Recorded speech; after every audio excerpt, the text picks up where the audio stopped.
का हो साली जी, कहाँ की तैयारी बा हो? रघु न जीजा मैंने तैयार ना होकी। ओहो बुझ गई नी मनबू ना सो। हाँ जी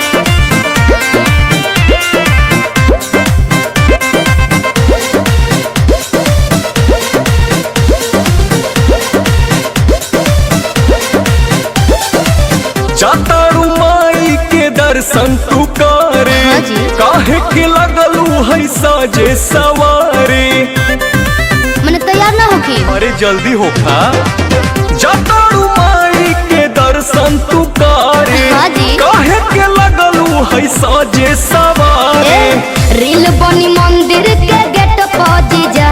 अच्छा वीडियो बना के डालब नेट पर जीजा। ओके। बुलेट पर जीजा का? बुलेट पर जीजा बोला ले चले घुमावे बुलेट पर जीजा। जरूर हो। बुलेट पर जीजा बुलेट पर जीजा ले चले घुमावे बुलेट पर जीजा।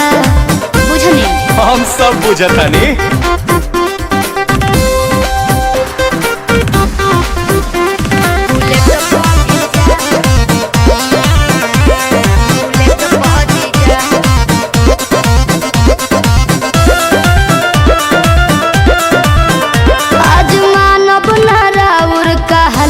जीजा सूट पहन के तैयार बनी ललका जीजा।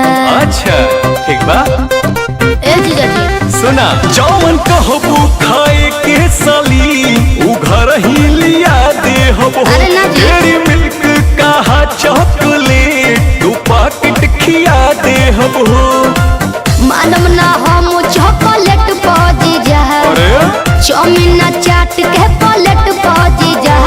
बुलेट पा जीजा का? बुलेट पा जीजा बोला। ले चले घुमावे बुलेट पा जीजा। आहो। बुलेट पा जीजा का? बुलेट पा जीजा ले चले घुमावे बुलेट पा जीजा। अरे भागत काहे बनी?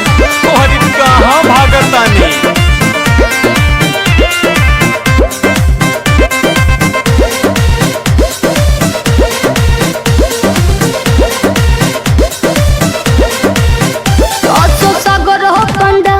घुमा दी जी। हाँ। जीजा बिमल से ये श्रद्धा पूरा दी जी।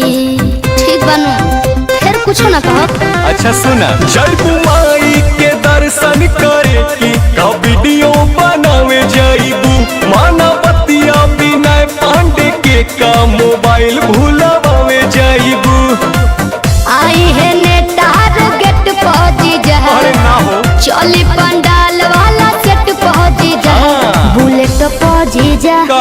बुलेट पहुंची जा बोला ले चली घुमावे बुलेट पहुंची जा। ठीक है बा। बुलेट पहुंची जा बुलेट पहुंची जा ले चली घुमावे बुलेट पहुंची जा। बुझनी अच्छा तो चला।